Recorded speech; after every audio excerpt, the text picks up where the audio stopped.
You are Locked On Syracuse, your daily podcast on the Syracuse Orange. Part of the Locked On Podcast Network, your team every day. William Kyle is truly the most important addition as far as, are they going to make the NCAA tournament next year? Or is it going to be the fifth consecutive season they are not playing in the big dance? That's right. But the other player who has a case to be the most important transfer, and you can certainly make that argument to me right now in the comments section below. Feel free to do it. Feel free to call me insane. That's okay. I can take it. Is Naithan George. 6'3", 180-pound point guard from Georgia Tech. Got multiple years of eligibility remaining. The reason he's not number one is because I expect him to perform. I expect that Naithan George, a player who's coming off a season in which he averaged over 12 points a game, nearly 7 assists per game, which led the ACC a year ago, to come to Syracuse and be one of the best point guards in the ACC. Am I being unreasonable? Feel free to type your thoughts in the comment section below right now. But I have a lot of faith that Naithan George is going to be really good. But he's still super important. Can't deny that. He's still going to have to come to Syracuse and be Naithan George. Hopefully he can be even better than what he's been the last couple of seasons, which is already, again, pretty good, right? Hopefully he can get that three-point percentage up to 35, 36% for his career. That creates just a little bit more floor spacing for this team. Maybe he can improve as a defender, cut down on the turnover slightly. He's obviously super important to Syracuse basketball. But more than that, what I have been saying time and time again is that he's going to be playing a ton of minutes. He's a minutes eater. He's like a pitcher in baseball. That this guy is just going to go out there and he's going to pitch as many innings as possible. Naithan George is just going to play a ton of minutes. Last year at Georgia Tech, nearly 36 minutes per game. Guess what? If he's coming to Syracuse and he's playing 35, 36 minutes a night, that's probably a good thing. Because he's more than capable of doing it, and it's also less pressure on a guy like Luke Fennell, who's a true freshman this upcoming season, to have to be really good right off the bat. Because you got a guy like Nate George able to hold down the point guard spot. So, let's get into now Nate Kingz. Okay? 6'5", 190-pound guard and forward from Oregon State. He's got one more year of eligibility. He is the third most important transfer portal addition for Syracuse basketball. Nate Kingz, if you've been following along this podcast enough, we know what he can do. He can shoot. Right? We know that. Nate Kingz can shoot the basketball, and so he's going to come to Syracuse. And you know what we're going to say? Hey, man, shoot the ball. But what's implied in that statement at the very end, the last word, hey, man, shoot the ball well. That's right. Syracuse basketball needs Nate Kingz to come into the season and be Nate Kingz, which last year at Oregon State was 45% three-point shooting from beyond the arc. I don't expect that he's going to be close to 45% like he was last year, but he should be above 40.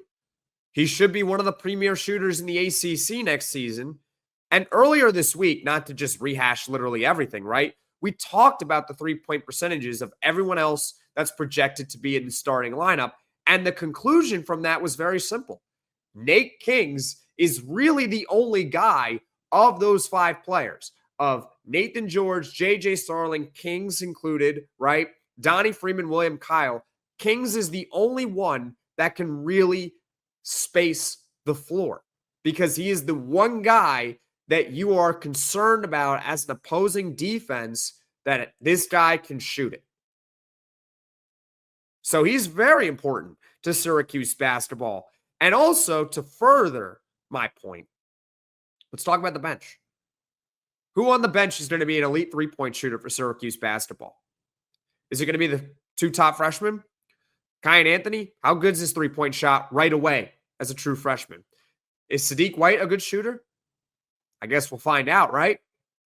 How about Luke Fennell? Well, I don't know if he's really going to see the floor a whole lot because he got Naithan George.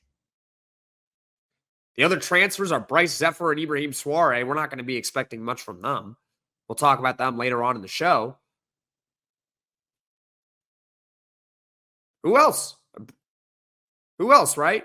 Aaron Womack? I don't think he's going to see the floor a whole lot either. Nate Kingz is really the truly only reliable three-point shooter on this team this upcoming season. So he is incredibly important as far as making or missing the NCAA tournament. But I don't think he's more important than William Kyle, and he's not more important than Naithan George. Let's get to Tyler Betsey. 6'8", 225-pound forward from Cincinnati with 3 more years of eligibility. It would be really cool. It would be outstanding if a guy who is 1 year removed from being a top 50 overall recruit in the country, if he just broke out for Syracuse in his true sophomore season. We went over the numbers a bit on the last podcast, but to save you some time, he was not very good in his true freshman year at Cincinnati. And if Tyler Betsey is able to break out for Syracuse, because it's happened before, where a player does not necessarily do all that much in their true freshman year, but they take that jump their sophomore year, or sometimes they take the jump their junior year. Development is a fickle thing, right? It's strange the way it can work. And if he breaks out, fantastic. He makes Syracuse basketball a whole lot deeper. If he doesn't break out, though, I still think there are other avenues for Syracuse basketball to make the tournament.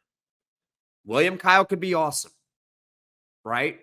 Maybe the true freshman duo of Kai Anthony and Sadiq White are really good right off the bat. They're just ready to go. They hit the ground running. They're 2 of the top freshmen in the ACC. And next thing you know, you start looking down the lineup and you're saying, wow, Syracuse is a really good team.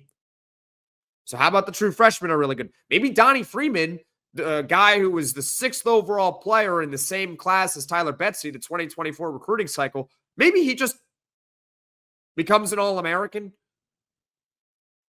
Probably not going to happen, but I think it's a possibility. I think it's on the table. Maybe the corner of the table, but it's possible if he improves as a defender.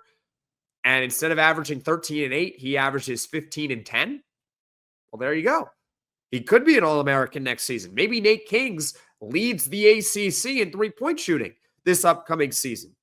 So there are other avenues for Syracuse basketball to make the NCAA tournament before you get to, all right, well, Tyler Betsey needs to break out for Syracuse. Would it be really helpful? Sure. Of course it would. Is it a necessity that in order for this team to hit the goal of making the tournament, they need Tyler Betsey to break out? The answer is no.